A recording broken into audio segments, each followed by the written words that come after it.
Welcome. I'm here at the bike shed with Peter Hickman, the Isle of Man 5 times race winner. Welcome. Thank you for coming along today. Thank you. And we're in front of your bike from 2018. Yeah, that's right. So this won the race, your first ever TT championship. And yeah, you bought it straight afterwards. Yeah, that's right. So this is the Superstock BMW S1000RR. I won the Superstock race in 2018 on the Monday. So it was my first ever TT winning bike. And yeah, I asked to buy it off the team straight away, really, because it's a piece of history for myself. And that was a hell of a week for you at TT, because it wasn't just this bike you were racing, was it? Yeah, that's right. So this was the first TT win that week, and first TT win for me. Also the lap record in the Superstock class, which still holds at 134 mile an hour average, which is pretty epic. And then later on in the week, riding the same style of bike, so another S1000RR BMW, but as a super bike, I won the senior race, which is the blue ribbon, the last race of the TT festival, and also broke the lap record at the same time at 135 mile an hour average around the TT course, which is awesome. Which is unbelievable. Now, we haven't had the TT for a couple of years for obvious reasons. It's back this year. How excited are you for that? Can't wait. Yeah, it's been a long time for everyone. It feels like longer than it's even been, I think. It's going to be 3 years since we've been down Glen Crutchery Road. So finally, 2022, we're going to get to race around the most epic track in the world. And the fact that you haven't raced on it for a while, will you put extra preparation in going around it, or can you still memorize every single turn? And yeah, pretty much memorize it all already. So it's interesting. A lot of people have been talking about it. Is the lap time is going to be slower because we've not been for so long and all the rest of it? To be honest, I really don't think it will be. It's a racetrack. It's not really changed. There'll be some new bits of tarmac, don't get me wrong, but the track's still the same layout that it's always been, and anyone who's got experience will know where they're going. So I honestly don't think it'll be any slower. We've just come back from the Northwest 200 last week. Again, hadn't run for a couple of years. You got a lap record there. Broke the lap record on the Saturday in the first race. So that kind of proves a point, really. You know, we've not been there for 3 years, and I knocked 4 seconds or something off the lap record. So not by a little bit, but actually by quite a long way. So yeah, it's going to be interesting to see exactly what happens at TT. So, and you're the current holder, aren't you, of the 3 lap records? Yeah, so for all the 3 big major international road races, the Northwest 200, Isle of Man TT, Ulster Grand Prix, I actually now hold the lap record at all 3 of them events, the outright lap record, which is a nice little accolade to have, isn't it? So that's an amazing accolade. And tell me about road racing compared to track racing. In your mindset, how does it differ in riding ability and what makes a good road driver rather than a track? It's something I get asked quite a lot, actually. It's quite a common question. It's really hard to describe the differences. It's the same but different. I think the best probably way I could describe it is if I'm a right-handed person, if I'm writing, I'm right-handed. And now all of a sudden I've got a right left-handed. It's the same thing, but it's different. And everyone can do it. You're just maybe not as good at it. Or you have to train yourself into being able to do it both ways. Short circuit racing is the absolute epitome of the limit of everything. They're short, sharp races. We race for maybe 25 to 30 minutes at a time, normally in the British Superbike Championship. You have to be on the limit of crashing, but without crashing at every corner for that whole time. It's a really hard skill to have and to understand. On road racing, it's a little bit different. We still ride the bikes to a limit, but they're at a different sort of limit. The track layouts are very different. They're very big and open and fast.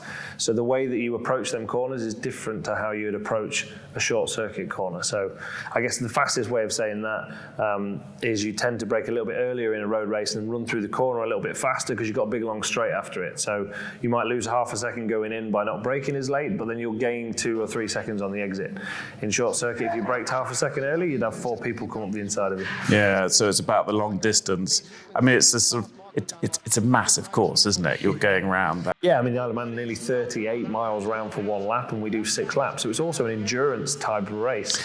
And out of the 3 major road races, TT is your favourite, isn't it? The one. And now it is the one in sort of global terms. But as a track, do you prefer that over the other races? Yeah, but the bigger the circuit, the better for me. So the more diversity, the more undulation, the more complex, then the better it is. So Northwest 200 is 9 miles round, which is an awesome track. The Ulster Grand Prix is nearly 8 miles round, 7.9 miles. And then the TT, 37 3/4 miles. You can imagine it's got absolutely everything. I mean, they're talking about, I don't know exactly, but they reckon there's 260 to 300 corners or something along them lines. It's just unbelievable. You know, the place is, if no one's ever been, it's really hard to describe it. And I know you've only seen like a little bit of it yourself. Well, I went round with you in your BMW.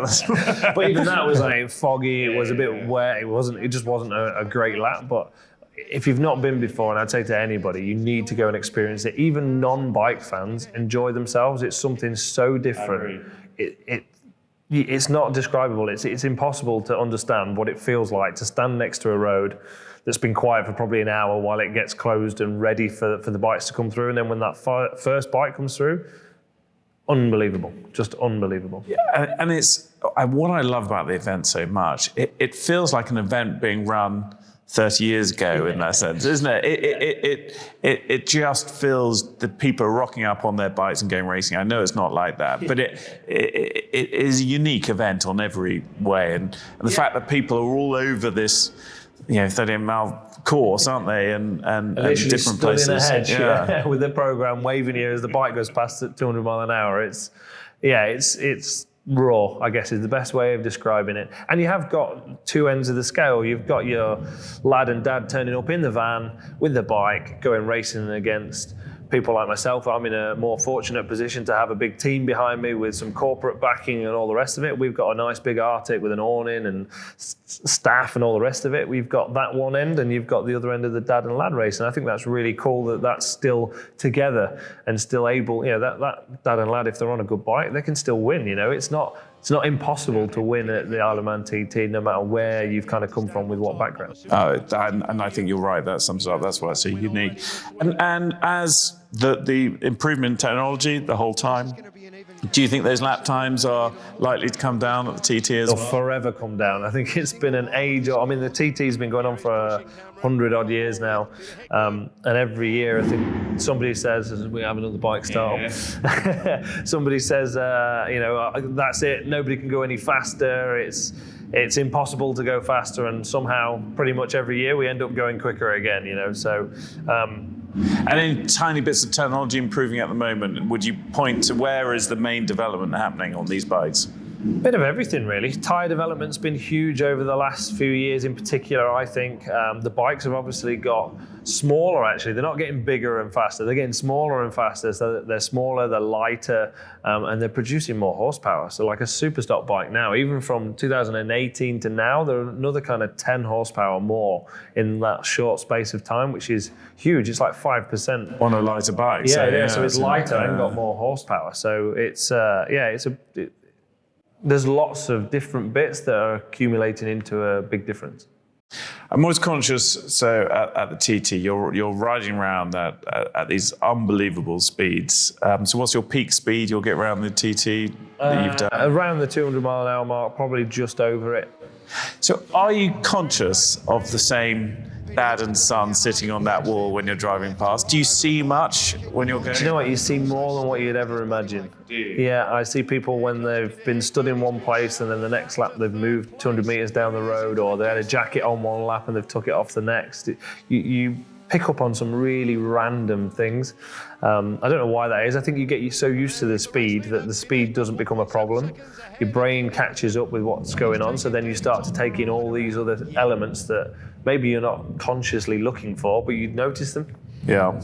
No, and I think that's that for you you're right, taking all that in and coming back. I cannot fathom how you do that.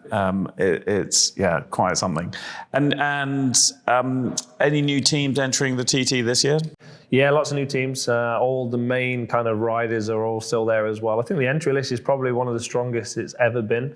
I'll be going with the FHO racing team as Gas Monkey BMW, which is really, really cool to pull in such a sponsor like Gas Monkey. Really, really big following, 25 million followers across all their social platforms. It's a big thing for me. I think it's a big thing for the team. I think it's a big thing for TT even. TT. You know, I think it's going to reach more and more people with it should do, as a their race. involvement. Yeah, and actually this year as well, the TT's really upped their game. There's live streaming, so the race is actually going to be live. You can watch it online, which is pretty epic. You know, that's never happened before. And so, how many on your team going out there? Which bikes are you going to be taking? So we have the FHO Racing BMW M1000 RRs. So it's the next model, 2 models up from this, if you like. So it's BMW's first M bike that they've ever made. I have a Superstock bike and I have a super bike. I've then got my Trooper Triumph 600.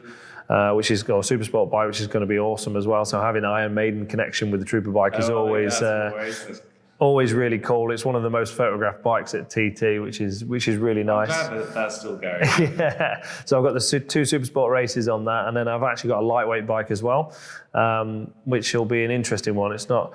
There's lots of different things I was going to do, and I raced a different bike at the Northwest recently, but it's not been announced yet. But I'm probably going to be riding a little pattern 650, which will be nice. So we're getting exclusivities on the show. That's yay! Right, finally, Bremont gets something out there.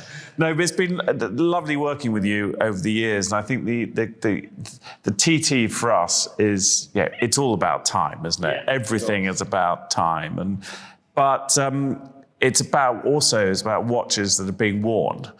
And we love our watches to be worn. So how often do you wear your watches in the? Yeah, you know this answer. Yeah. I love it. I was saying this because Peter's saying I never take this off. So under the bike, there's a few nicks there. Yeah, she's well worn. I mean, I genuinely wear it 24/7. The only time I ever take the watch off is to race my bike, which is when I got my leathers on. And even though it is waterproof and splash proof and all the rest of it, I take it off to shower or go in the sea or whatever I'm doing. So if I'm ever swimming or anything like that, I take it off. Apart from that, I wear it at night, I wear it during the day, I wear it at work, I wear it wherever I am.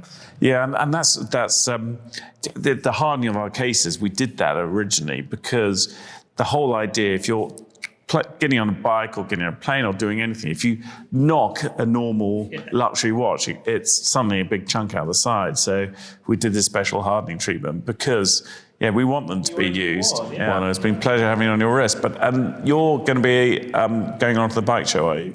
Yes, So I'm going to come to the Bike Shed Bike Show, which is on. I will be there on May 27th, 28th, something like that. So right before the TT starts, and then I'll be back to the Isle of Man that evening, ready to race. I'll be riding the next day. Well, I look forward to seeing you there, and we're going to be following you, and I think everyone's going to be tuning in to watch the TT. It's incredibly exciting, and wish you all the best. And I just, every time anyone goes out there, my heart is slightly, because it's terrifying, isn't it, from that side? But I think it's really exciting to have it back and running again, and we'll have some fun out there. I can't wait. Thank you very much. Thank you so much for coming along and bringing this little beauty. No problem at all. Anytime. Brilliant. Well, thank you all for tuning in, and we'll look forward to the TT.